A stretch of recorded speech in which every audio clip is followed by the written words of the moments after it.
Good morning and a warm welcome to your show, Sunny Mornings in Boston. I'm your host, Melissa, and it's Thursday, January 22nd. You'll be interested to know. 42 years ago, today, in 1984, Apple introduced the original Macintosh personal computer, showcasing a graphical user interface and a mouse that made computing more approachable for everyday people. Its introduction marked a milestone in user-centered design, inspiring rapid innovation in personal computing and changing how people interacted with computers and software worldwide. So now you know. And now, it's time for the weather report. This morning, it's mostly sunny and it feels like 28 degrees with 9-mile-per-hour wind. The sunset will take place at 4:45, and it will rise again tomorrow at 7:03. It looks like we're in for some mostly sunny conditions today, with a high near 42 and a gentle southwest breeze, gusting up to 22. Tonight, expect partly cloudy skies with a low around 22 and light winds. For all you beach runners out there, the first low tide Thursday will be at 7:15 with a high tide at 1:30. The nearshore buoy at Cape Cod Bay reads 38 degrees for the water temperature. Looking ahead in the weather. Friday will be partly sunny with a high near 31 and west winds near 10 miles per hour, gusting to around 25, then turning partly cloudy Friday night with lows near 6 and gusty west winds. Saturday will be colder and mostly sunny with highs near 14 and lighter northwest winds, then a slight chance of snow late Saturday night with lows near 6. Snow is likely Sunday through Monday with highs near 24 and gusty north to northeast winds, then colder Monday night with lows near 9 and only a chance of snow before 3 a.m. Bonjour, food enthusiasts. This podcast is brought to you by Versailles Cafe and Pastries in Encinitas. Nestled on El Camino Real South, just north of Encinitas Boulevard, this cafe is a haven for culinary delights. Indulge in their amazing Eggs Benedict or their gluten-free crepes. You can grab a panini for lunch or just breeze on through to get your morning coffee. They are open every day from 8 to 5. So stop on by and don't forget to tell them Sunny Morning sent you.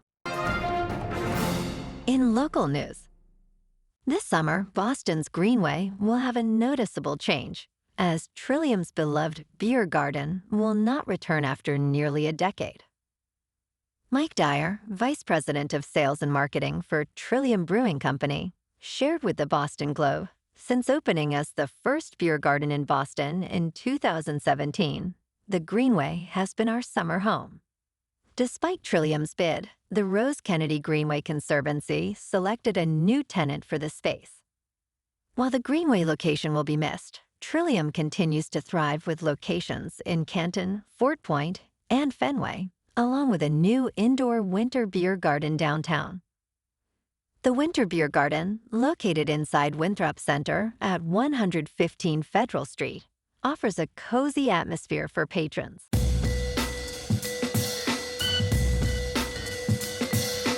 Now on to sports. Gambler Timothy McCormack became the first person sentenced in the wide-ranging NBA gambling scheme on Wednesday in New York. He received a sentence of 2 years in prison for defrauding sports betting platforms, using non-public information to place significant wagers on prop bets related to players Jonte Porter and Terry Rozier. Judge Lashen Dearcy Hall stated, "There is no question that this is a serious crime," emphasizing the impact on the integrity of sports. Porter has been banned from the NBA, while Rozier awaits trial on multiple charges.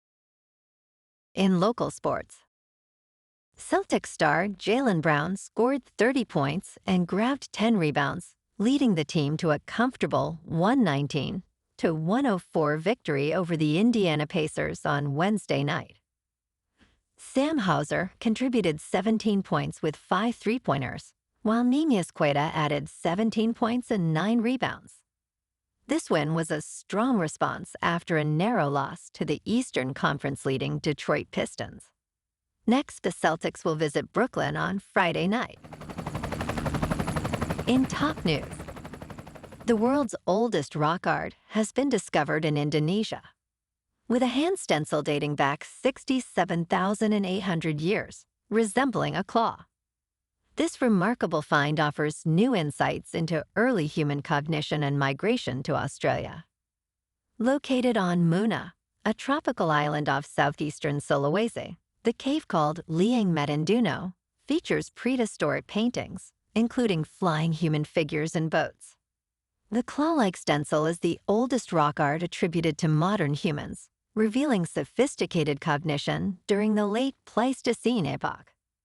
Researchers used advanced dating techniques, confirming the ancient art's significance in understanding human intelligence and migration. In business news, the Supreme Court is likely to hand Trump a rare loss on the Federal Reserve. Trump's attempts to bully the Federal Reserve received an icy reception from the justices. The court's Republican majority typically believes that President Donald Trump can fire nearly anyone working for a federal agency. However, in Trump v. Wilcox, the court indicated that the Federal Reserve is a uniquely structured entity, preventing Trump from firing its leaders. During oral arguments in Trump v. Cook, justices appeared skeptical of Trump's claims against Fed Governor Lisa Cook, questioning the validity of alleged mortgage discrepancies. Most justices seem to agree that Trump should not be able to dictate Federal Reserve policy. And crypto movement. Bitcoin is up 1% to just over $90,000. Ethereum is up 2% to $3,000. And XRP is up 3% to $1.96. Moving on to a more local vibe. In our community spotlight on health and wellness, we are working with a national Pilates studio to bring you some free classes, so listen up. Check out Club Pilates with several locations in the Boston area. Pilates presents a comprehensive wellness approach, cultivating strength, reducing tension, and elevating mental well-being. Scientific research affirms its benefits. So now you can check out Club Pilates for a free class. With locations in Canton, Wellesley, Hingham, Brookline, and Framingham, just be sure to tell them Sunny Morning sent you by. And now, back to the show. Let's talk tech. Sony's television business is being taken over by TCL.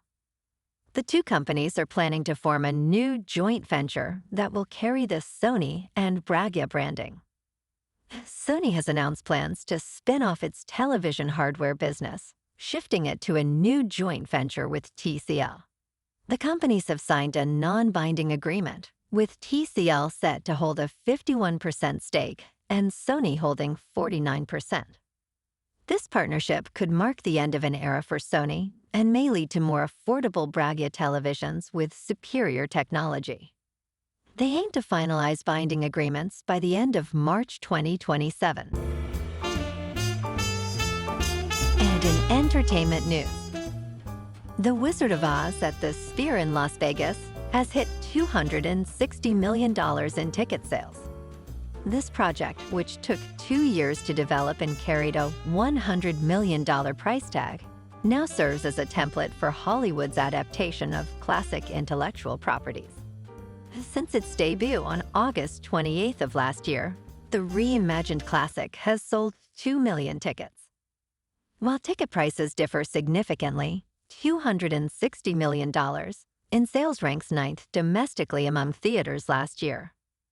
Plans for an Oz 2.0 experience are set for the upcoming summer, with new features being considered. Well, alrighty folks, it's time for the quote of the day. And today, our quote comes from the American architect and futurist, R. Buckminster Fuller. And he said, "You never change things by fighting the existing reality. To change something, build a new model that makes the existing model obsolete." And that's a wrap for this morning. You can check out our Instagram, YouTube, and TikTok for some captivating aerial videos with local news and the weather reports. Have an amazing day, my good friends. We'll see you tomorrow with another episode of Sunny Mornings in Boston.